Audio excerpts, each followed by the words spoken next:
Hello दोस्त, नमस्कार। हम सिंगर लव कुश गुण स्वागत करते हैं आप सभी का फिर से अपने इसी यूट्यूब चैनल में। तो दोस्त, हम आ गए हैं फिर से एक बार लेकर भोजपुरी का नया धमाका आप सबके बीच में। पवन सिंह का गाना एक है जो कि 1 महीने पहले आया था, जिस एल्बम का नाम है आरा।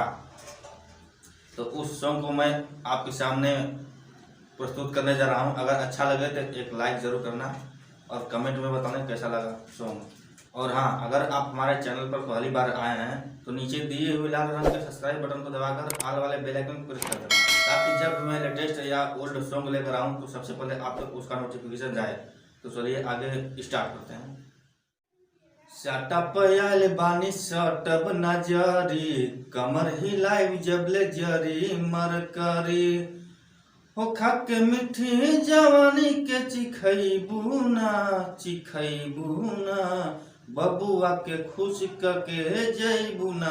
हरियारा में दोबारा फेरो अबू ना, बबुआ के खुश के जैबू ना। हरियारा में दोबारा फेरो अबू ना। तो दोस्त चलिए आज के लिए बस इतना ही। अगर वीडियो अच्छा लगा हो तो एक लाइक जरूर कर देना। और हाँ, पवन सिंह का और भी सॉन्ग सुनना हो तो हमें कमेंट में जरूर बताना।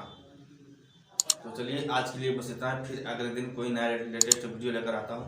तब तक के लिए नमस्कार, जय हिंद, वंदे मातरम।